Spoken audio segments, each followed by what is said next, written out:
दोस्तों, एक लड़का दिल्ली से अपने घर जा रहा था और जैसे ही रेलवे स्टेशन पर पहुंचता है तो वहां एक ट्रेन खड़ी होती है।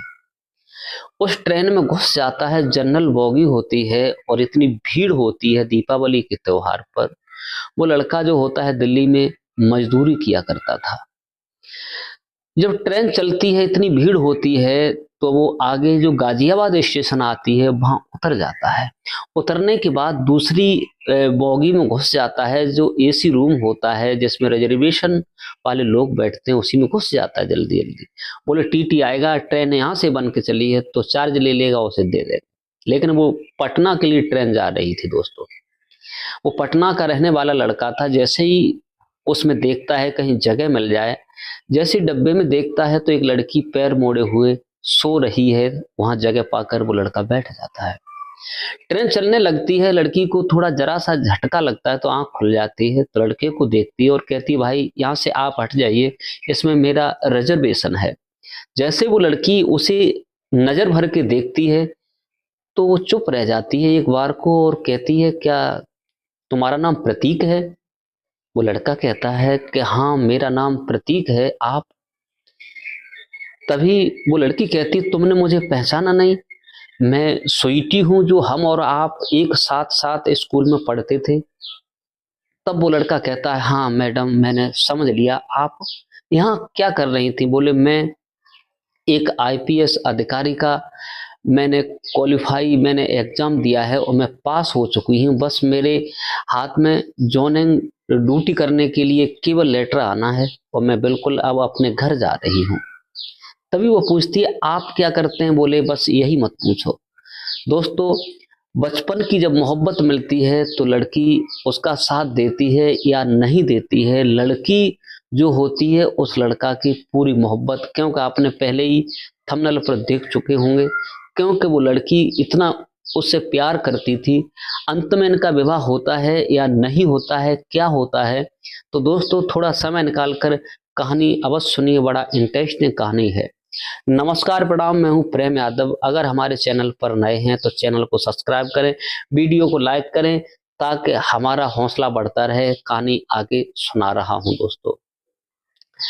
ये दोनों ही बचपन के मित्र होते हैं, लड़का और लड़की। ये दोनों ही बिहार के पटना के रहने वाले होते हैं।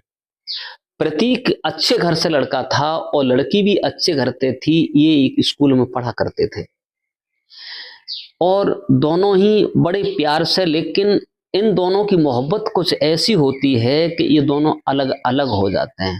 हो इसलिए जाते हैं कि जो स्वीटी थी प्रतीक को इतना चाहती थी, क्लासरूम में अगर कोई थे तो कहते हैं कि लैला मजनू जैसी इन दोनों की जोड़ी बन चली थी। लड़के जितने होते थे, मास्टर जितने होते थे, इनकी ही तरफ देखते थे, लेकिन ये इतना चाहता था कि बहुत कुछ ज्यादा चाहता था। दोस्तों, लड़की पूछती है कि तुमने उस दिन से ना ही कोई फोन किया, ना ही कोई चिट्ठी, आपका आता ही पता नहीं चला, आप कहाँ हो, क्या हो, सब कैसे हुआ प्रतीक? तो प्रतीक कहता है बस यही मत पूछो, हमारे और आपके बीच में क्या हुआ। एक बार हुआ ऐसा कि इंतहा प्रेम तुम्हें मालूम है कि मैं तुमसे करता था, लेकिन किसी ने मेरे पिता को बता दिया था। पिता ने मेरी पिटाई की और कहा तुम कॉलेज नहीं जाओगे। तभी मैं एक लड़के के साथ दिल्ली आ गया और पत्थर तोड़ने का काम करता हूँ, मजदूरी करता हूँ। तभी स्वीटी पूछती है कि तुम्हारे चाचा की लड़की थी जिसका नाम था, मेरी दोस्त थी मंजू, उसका क्या हालचाल है? उसका कोई नंबर मिलेगा? बोले बिल्कुल मिलेगा। वो उसे नंबर दे देता है अपने चाचा की लड़की का और बहुत सारी बातें होती हैं। कहा आप? बोले मैं तो एक अधिकारी हूं, मैं पत्थर तोड़ता हूं। तब वो कहा कि ऐसा मुझे प्रतीत नहीं होता। बोले प्रतीत होने के लिए कैसे मालूम पड़ेगा, क्योंकि ना ही तो मेरे इतने बेस्ट कपड़े हैं, ना ही कोई चीज है। बहुत सारी बातें करते हुए एक दूसरे को, अब वो लड़की जो होती है वो सोचने लगी आखिरकार हमारा बचपन का मित्र हमें मिल चुका है, जिसे हम जी जान से चाहते थे। अगर ये पत्थर भी तोड़ता है तो क्या है, मैं अधिकारी हूं, इसकी जिंदगी संभल जाएगी। उसका नंबर ले लेती है और दोनों अपने पटना स्टेशन पर उतर जाते हैं। उतरने के बाद जो स्वीटी होती है, जो उसने नंबर दिया था प्रतीक ने चाचा की लड़की का, वो फोन लगाती है और उससे बात करती है और कहती है तुमने मुझे पहचाना नहीं? तो वो कहती है मैंने नहीं पहचाना, बोले मैं स्वीटी बोल रही हूँ। तभी मंजू कहती है कैसी हो तुम, बहुत दिन बाद, तुम्हें नंबर कहाँ से मिला? तो वो कहती है कि जो प्रतीक था उसने मुझे नंबर दिया है। बोले प्रतीक तो दिल्ली में काम करता है। बोले हकीकत में पत्थर तोड़ता है? बोले बिल्कुल पत्थर का काम करता है, और उसकी जिंदगी तुम्हारे ही पीछे तबाह हो गई थी, जिंदगी तुम्हारे पीछे नरक बन चुकी थी। तो वो पूछती है वो कैसे हुआ, क्या हुआ सब?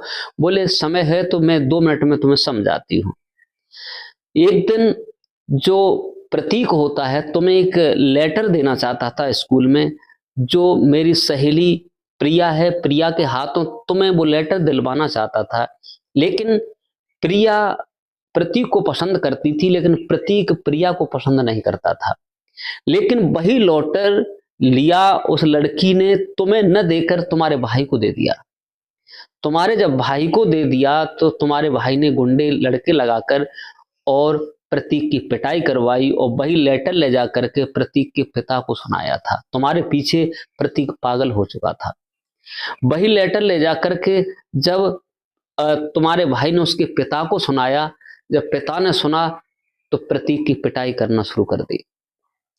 तुम्हें मालूम है कि तुम्हारे बराबर कोई पढ़ने वाला नहीं था। प्रतीक और तुम्हारी ऐसी जोड़ी थी कि कॉलेज में नंबर 1 में आप लोग थे, लेकिन वो तुम्हें चाहता था, तुम भी चाहते थे।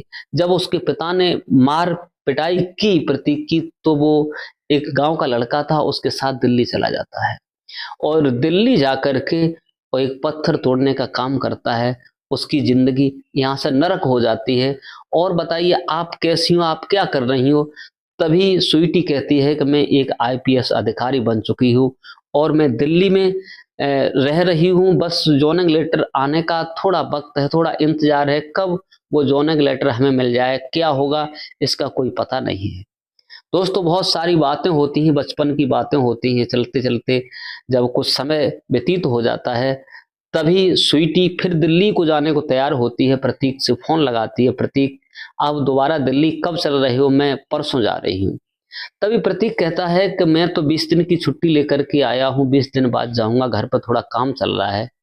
लेकिन वो लड़की जो होती है स्वीटी कहती है तुम्हारे बगैर मैं बिल्कुल नहीं जा सकती, तुम मेरे साथ चलिए, तुम मेरे साथ चलोगे तभी तो काम बनेगा, मैं तुम्हारे बगैर हरगिज़ नहीं जाऊंगी। तुम्हें मालूम है मैं तुम्हें कितना प्यार करती हूँ, पहले भी करती थी, अब भी, अब मुझे पुराना प्यार मिल चुका है, इसे खोना नहीं चाहती हूँ, तुम्हें मेरे साथ चलना होगा। तभी वो कहता है ठीक है आने दो परसों का समय। तभी अपनी माँ से कहता है माँ मुझे फोन आया है, मुझे दोबारा फिर जाना है जल्दी, मेरे अलावा कोई वहां काम संभाल नहीं पाता। तभी उसकी माँ कह देती बेटा तुम 20 दिन की छुट्टी आए थे, आज तो 10-15 दिन हुए हैं, बोले जाने दो।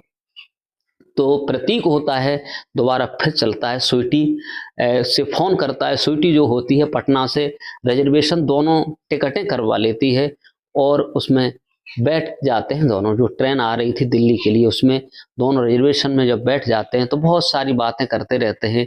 कहते थे प्रतीक वो समय कहाँ चला गया जब हम आप पढ़ते थे, तुम हमारा टिफिन ले लेते थे, हम तुम्हारा टिफिन लेते थे, खाना पीना खाते थे, आज वो वक्त कहाँ चला गया, क्या होने वाला है, क्या नहीं हो सकता है। तब बातें करते करते दोनों ही लोग दिल्ली पहुंच जाते हैं। स्वीटी कहती है कि आज मेरे रूम पर तुम्हें चलना होगा, मेरे कमरे पर चलो और वहां चलते हैं। तभी वो कहता है कि ठीक है अगर आपकी मर्जी है तो चलते हैं। जब कमरा पर जाते हैं स्वीटी चाय बनाती है, चाय बनाने के बाद जब बैठ जाते हैं तब स्वीटी एक बात कहती है प्रतीक एक बात कहना चाहूँ, अगर आपको उजर ना हो, तुम मुझे और तरीका से देख रहे हो क्योंकि मैं आईपीएस अधिकारी हूँ, तुम एक पत्थर तोड़ने वाले हो। बोले बिल्कुल, मैं तो एक भला गंवार हूँ, मैं क्या कर सकता हूँ, पढ़ा लिखा अवश्य हूँ, क्वालिफाई कर अच्छा मेरा काम है। तो बोले ऐसा करो हम और आप शादी कर लेते हैं। जब प्रतीक सुनता है तो उसे धक्का सा लगता है, क्या मैं ये सपना देख रहा हूँ या स्वीटी के मुंह से हकीकत बात सुन रहा हूँ। दोस्तों जब स्वीटी कहती है मैं मजाक नहीं कर रही, मैं तुमसे शादी करना चाहती हूँ, क्या तुम मेरा साथ दे सकते हो? तभी वो कहता है ठीक है आपकी जैसी मर्जी होगी वैसा हम काम करें। दोस्तों उसके बाद लड़का अपने काम पर चला जाता है, और काम पर जाने के बाद स्वीटी उससे रोजाना फोन करती थी। और इसके बाद में नतीजा यहाँ तक होता है कि स्वीटी जो होती है उससे जब शादी की बातें चल जाती हैं, चर्चाएं चल जाती है, तो लड़के के जो प्रतीक होता है उसके घर वालों को पता चलता है कि प्रतीक ने एक लड़की थी जिसका नाम स्वीटी था, कॉलेज में पढ़ती थी, वो आईपीएस बन चुकी है, उसके साथ विवाह कर लिया। ये चर्चा बहुत तेजी से गांव में जब वायरल होने लगती है और सब लोग जान जाते हैं कि हकीकत है या गलत है, तभी उसका पिता फोन करता है प्रतीक का और कहता है, क्या बेटा मैं क्या सुन रहा हूँ, क्या स्वीटी तुम्हें दोबारा मिल चुकी है और तुमने उसके पीछे सब बर्बाद कर दिया और मैं अब आपसे कुछ भी नहीं कहूँगा, वो तुम्हारे साथ तुम्हें पसंद करती है, तुम्हारा साथ देना चाहती है तो उसके साथ रहिएगा। लेकिन वो कहता है, हाँ पिताजी मेरी कोई कमी नहीं, वो एक अधिकारी बन चुकी है और मुझे पसंद करती है। ये खबर जब लड़की के घर वालों को भी पता चल जाता है कि स्वीटी प्रतीक से शादी कर लिए है, जब शादी का पता चलता है तो वो तुरंत फोन करते हैं और कहते हैं, बेटी क्या मैं ये सच है या गलत है, क्या तुमने प्रतीक से विवाह कर लिया, प्रतीक तुम्हारी जिंदगी में आ चुका है।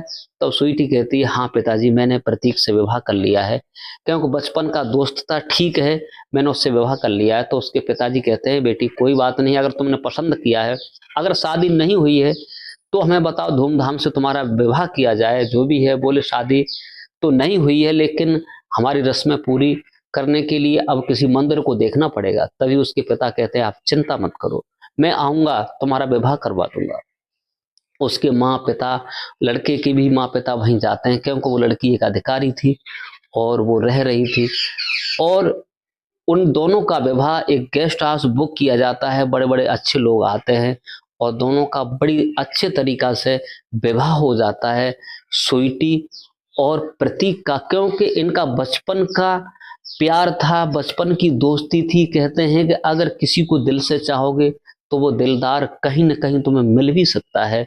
तो स्वीटी उसे मिल जाती है, उसकी जिंदगी में आ जाती है और स्वीटी उसे पाकर खुश होती है, प्रतीक भी बड़ा खुश होता है और बड़े प्यार मोहब्बत से पति पत्नी दोनों ही रहने लगते हैं। दोस्तों, ये थी प्रतीक और स्वीटी की कहानी जो हमने आपको बताई। अगर आपको कहानी ये अच्छी लगी हो तो कमेंट सेक्शन में अवश्य अपनी राय दें। क्या स्वीटी ने सही किया, एक अधिकारी होते हुए भी उस लड़की से विवाह किया? दोस्तों, क्योंकि ऐसा बहुत कम होने को होता है, लेकिन समझदारी जहां होती है वहां सब कुछ भी हो जाता है। दोस्तों, इस कहानी को सुनाकर किसी को परेशान करना नहीं है, किसी का दिल दुखाना नहीं है, केवल आप लोगों को जागरूक और सचेत करने का मेरा उद्देश्य है। आज के लिए बस इतना ही। नमस्कार, जय हिंद, जय भारत। मिलते हैं अगले वीडियो में, तब तक अपना ख्याल रखिए।